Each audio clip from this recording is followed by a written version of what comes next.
Ça fait effectivement une dizaine d'années que je bénéficie de ces soins. Le soin CT, c'est un traitement en fait. Hein. Dans la vie, j'ai pu me reconstruire. Hein. Il y a 14 ans, je n'étais pas l'homme que je suis maintenant, quoi. Au début des soins, j'étais en période dépressive, vraiment dépressive. Ça a permis de stabiliser mon humeur. Oui. Je suis ni trop haut, ni trop bas. Bah avant, j'allais jamais jusqu'au bout des choses. Voilà, ça, c'est un progrès pour moi. Ça peut paraître tout petit, mais pour moi, c'est un progrès de fou.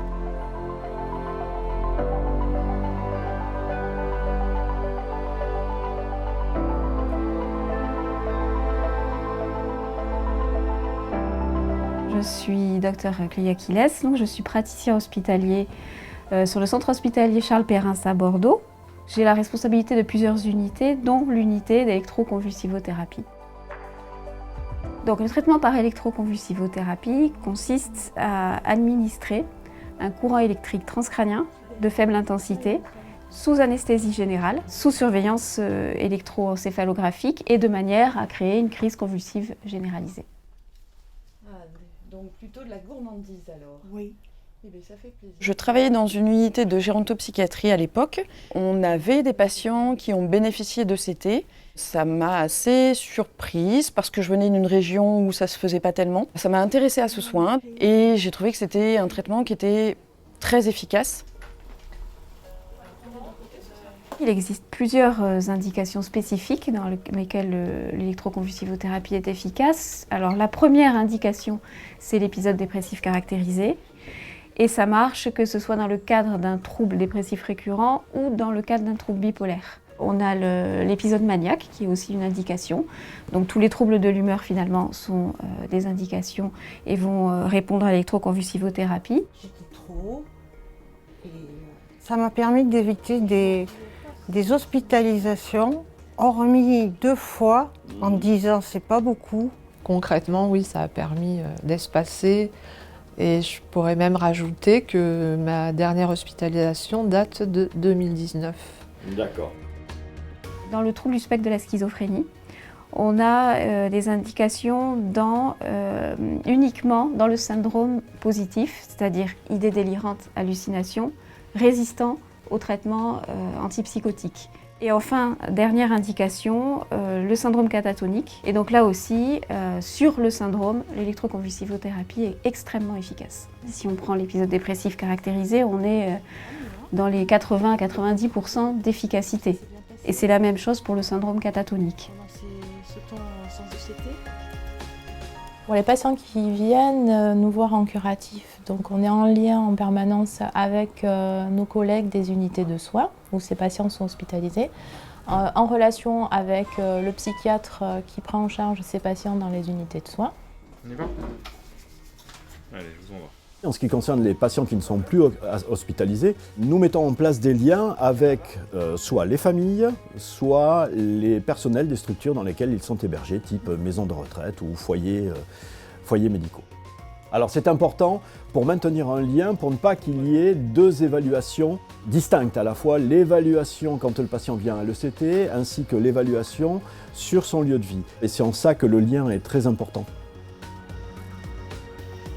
Pour la plupart des patients, on va traiter un épisode donné, c'est-à-dire qu'on va réaliser 2 séances par semaine, et ensuite on fait un relais pharmacologique et on arrête totalement les ECT. On n'a plus besoin, c'est terminé, on a fait une cure et l'épisode est résolu. Il y a certaines personnes qui présentent des rechutes à chaque fois qu'on arrête les cures. Donc pour ces personnes, on peut décider qu'on va partir sur de l'ECT d'entretien. C'est-à-dire qu'à la fin de la cure, au lieu d'arrêter, on va poursuivre à 1 fois par semaine, 1 fois tous les 15 jours, de manière à obtenir un espacement maximal qui permet de ne pas avoir de rechute et d'être stable. Donc on a des patients qui viennent tous les mois depuis plusieurs années et qui n'ont quasiment aucun traitement pharmacologique à côté, mais qui sont stables. Elle est venue aux ECT. Ouais. Elle savait plus où elle était, pourquoi elle était là, et elle pensait que c'était pas... Accueillir 10 patients par matinée de soins, c'est quelque chose qui a été réfléchi en amont depuis la création de l'unité ECT. Ça a été pensé. Il est important pour nous que nous ne fassions pas attendre le patient. Et pour ce faire, nous avons mis en place un fonctionnement qui est très adapté et qui permet justement de pouvoir passer jusqu'à 10 patients par matinée, tout en faisant attention, bien sûr, au patient, en prenant le temps pour lui. Mais non, on n'a pas l'impression de faire un travail à la chaîne. Justement, c'est ce qu'on veut éviter. On a un accueil personnalisé. Enfin, en tout cas, on fait tout pour que ce soit le cas. Moi, je trouve qu'il y a une bonne cohésion, il y a une bonne entente. On peut discuter avec toute l'équipe.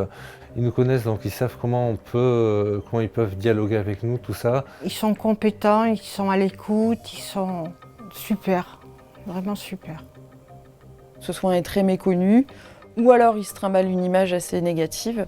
D'où l'intérêt de faire découvrir ce traitement et d'expliquer aux gens la manière dont il se passe réellement. Avant d'y avoir recours, moi je voyais ça comme quelque chose de violent, de barbare, je ne connaissais pas. Il est arrivé de parler avec des personnes à qui on avait proposé des ECT. Ils nous répondent comme ça, un peu choqués. « Ah, les électrochocs !» Mais voilà, c'est mal perçu par l'entourage.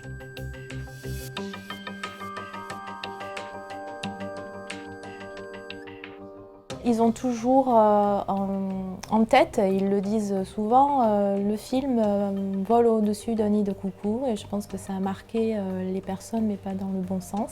Il ne faut pas oublier que ces soins ECT ont débuté en 1938.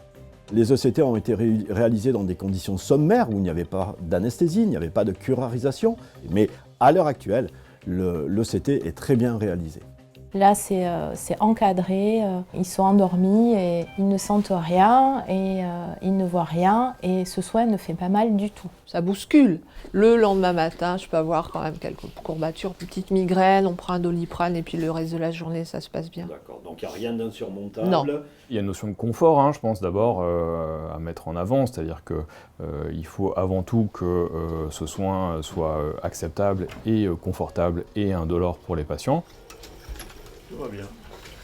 Parfait. Ce soin n'est pas douloureux. Ça peut être effectivement impressionnant les premières fois même. Au bout de 14 ans, je répète encore 14 ans parce que c'est important. Juste le lendemain du soin, je suis encore un peu dans les nuages. Est-ce que ça me fait ressentir une lenteur dans ma façon de parler, dans ma façon de marcher, mais ça s'arrête là. Sur les effets secondaires, il en existe post-CT immédiat, donc en salle de réveil par exemple, des céphalées, mal à la tête, des nausées ou un peu d'agitation due à une confusion qui est classique après une crise convulsive généralisée. Après, ce qui embête plus les personnes à qui on propose ce soin, ce sont les altérations cognitives. Il peut y en avoir uniquement au niveau mnésique, les autres fonctions cognitives ne sont pas touchées, mais on peut avoir des altérations cognitives antérogrades, c'est-à-dire du mal à enregistrer les nouvelles informations. Il y en aurait pendant la cure ECT, mais si on refait passer les tests 2 mois après, on ne retrouve plus ces altérations. Donc, ce qui veut dire qu'au niveau antérograde, on récupère. Je ne connais pas de traitement pharmacologique qui ait une efficacité telle et aussi peu d'effets secondaires. Ce qui est le plus éprouvant, c'est l'anesthésie. Le fait de se sentir partir comme ça. L'idée qu'on va, entre guillemets, perdre le contrôle, ça fait un petit peu peur. Donc, voilà, il y a cette appréhension-là aussi. Donc c'est à nous justement d'être le plus rassurant possible, non pas en banalisant ce qu'il se passe, mais en essayant au maximum de dédramatiser et en lui expliquant qu'il est accompagné. Ça va jusqu'à tenir la main du patient à sa demande lors de l'induction de l'anesthésie. Donc c'est un geste qui est très court. On utilise des molécules d'anesthésie qui sont d'action rapide et d'élimination très rapide.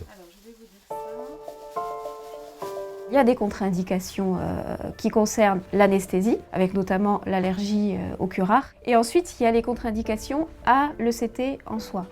Alors la première contre-indication, c'est l'hypertension intracrânienne. Ensuite, il y a d'autres contre-indications qui sont plus relatives. Si le patient est extrêmement suicidaire, si le patient est déshydraté, qui ne s'alimente plus et qui a un risque vital engagé, tout ça, ça se discute à la consultation pré-ECT. Cette consultation, effectivement, a pour but principal de discuter avec les patients de cette balance du bénéfice du traitement qu'on leur propose et du risque qui est encouru. On ne réalisera pas de soins électroconvulsivothérapie si la personne n'est pas d'accord. Donc on fait signer un consentement au patient, mais il faut que le patient soit consentant pour chaque séance, il peut décider d'arrêter à tout moment.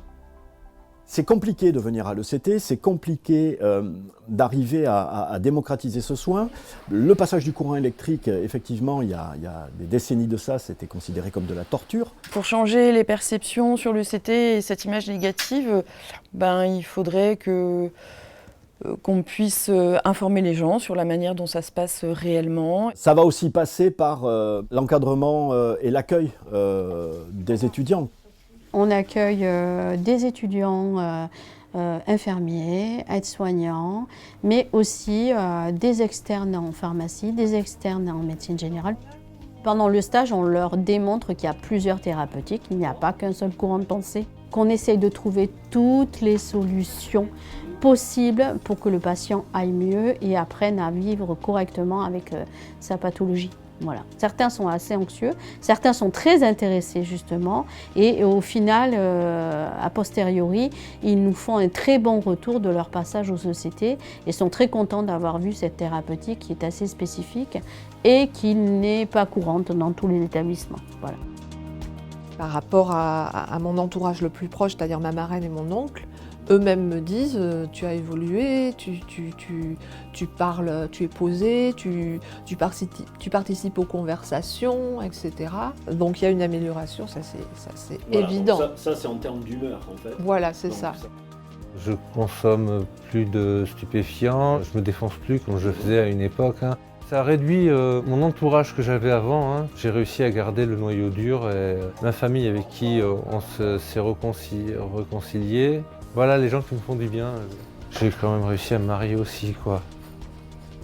Quand j'étais pas bien, c'est ma maman qui faisait la maman de mon fils. Oui. Et maintenant, tout est rentré dans l'ordre et Chacun a retrouvé sa place. Chacun a retrouvé sa place.